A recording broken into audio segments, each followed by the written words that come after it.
Okay, we are all done finally. So I'm gonna make, this video is gonna be the undercarriage again. I forgot to say that the video before, that is day 2 of this project. I am pretty tired. This is very involved thing to do.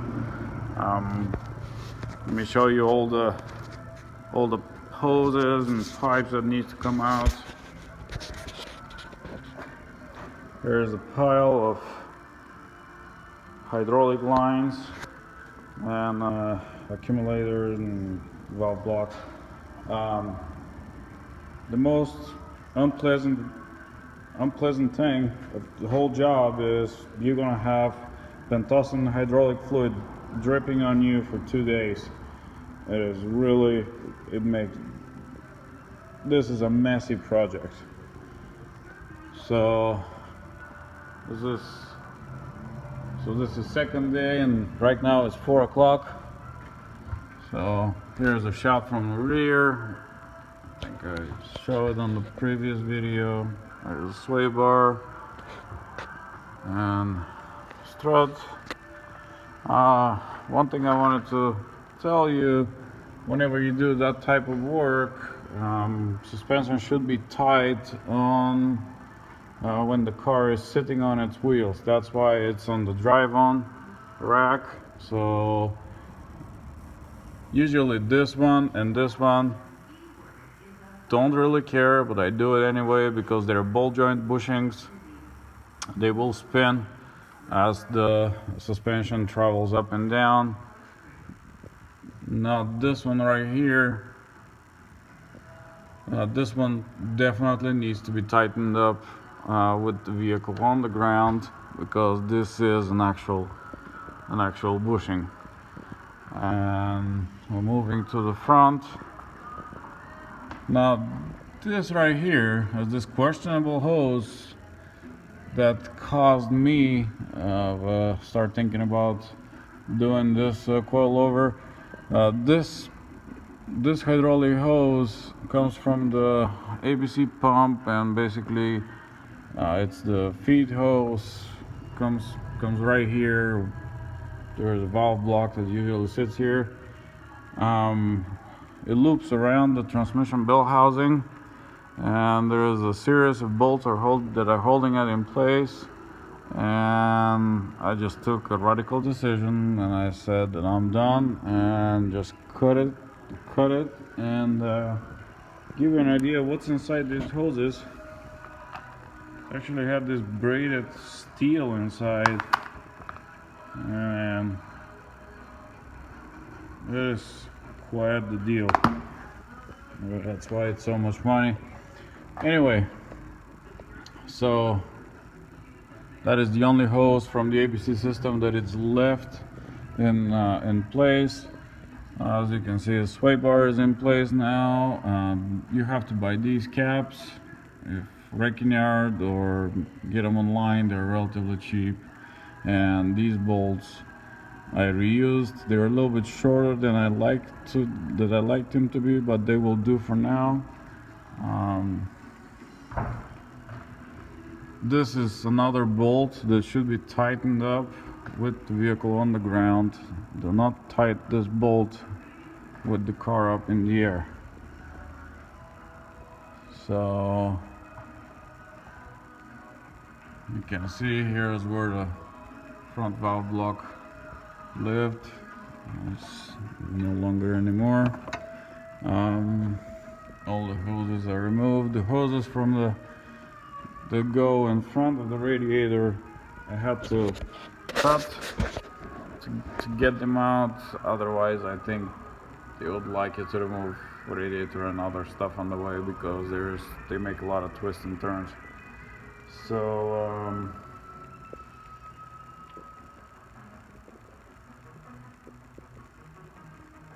what else?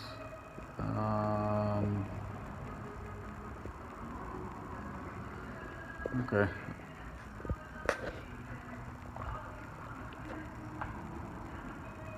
Well, I think that's it for now. I'll give you another video actually, I'm just gonna continue this video. I'm gonna lower the car down so you guys can see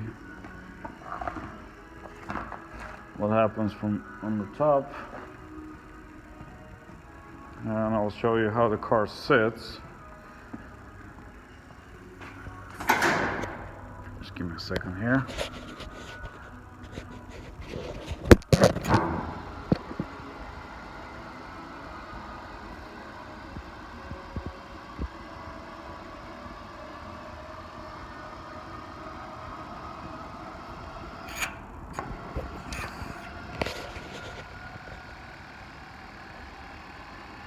The car sits pretty well. I was worried that it's gonna be sitting too high for my liking, but it sits maybe on the middle setting of the ABC height adjustment. And of course this is initial height. After the springs settle down, the car will drop a little bit.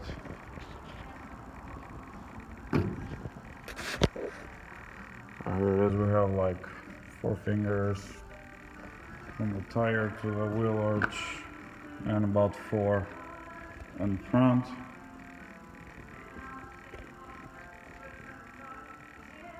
So it's pretty good. So here's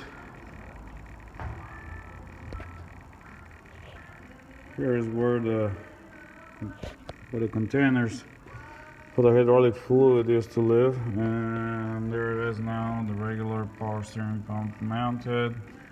This bracket here is basically part of the timing cover, so it's standard on every M113 and M112 engines. So you can use the original tank for the regular pump. Now, my original intention was to keep the old containers, but not today. Basically what I'm gonna do is leave this alone the way it is. I was thinking about routing a hose from this fitting to the container that usually takes the power steering fluid, but this fitting is not really meant to have a hose with a clamp on it. There's not enough protrusion there so you can grab it. Reason I wanted to keep the old container, are you ready for this?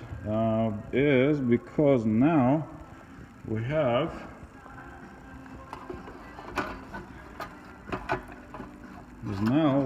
all this container that we can use for something else, and that will be separating the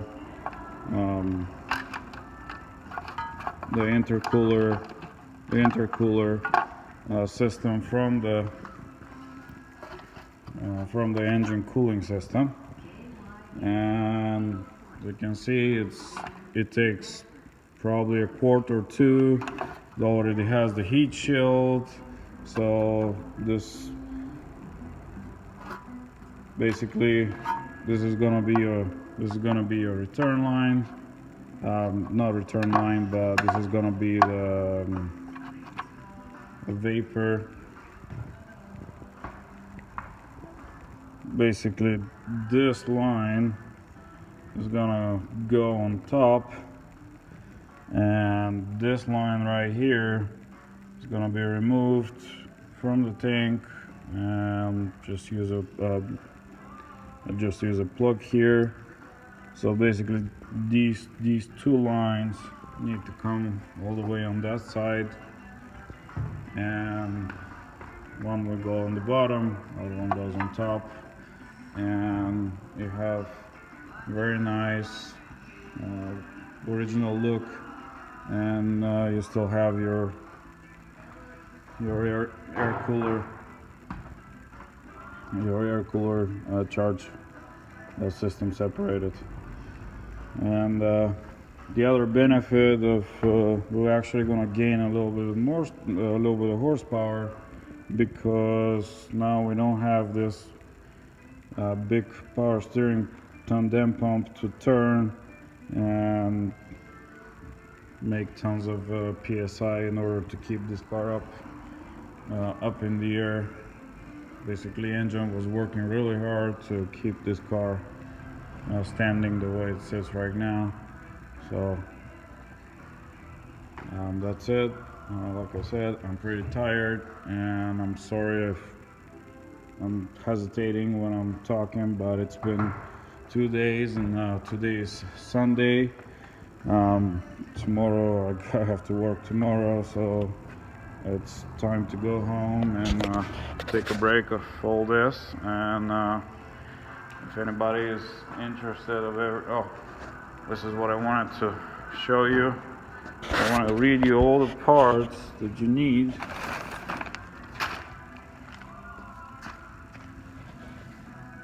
Power steering hose number 220-460 2224. These are 2 bolts. You can obviously use hardware from any Lowe's store or whatever, but these 2 bolts are for the rear sway bar. I went with the original. They're available from the dealership. They are $4 or $5, whatever. So it's a 001-990-6812, and control arms are 220-330-9007 and 220-330-8907. Rear sway bar links. Rear sway bar links are 220-320-3689. I need 2 of those. And front sway bar links came with the sway bar that I purchased used, so I cannot give you a part number for that, but I'm sure you guys can find out about it. So again, this is not easy. This is not an easy task. So if you're doing this, you better be ready. So that's it for now, and thanks for watching, and I'll keep you updated on some other projects that I'm doing with these cars. And that's it. Thank you. Bye.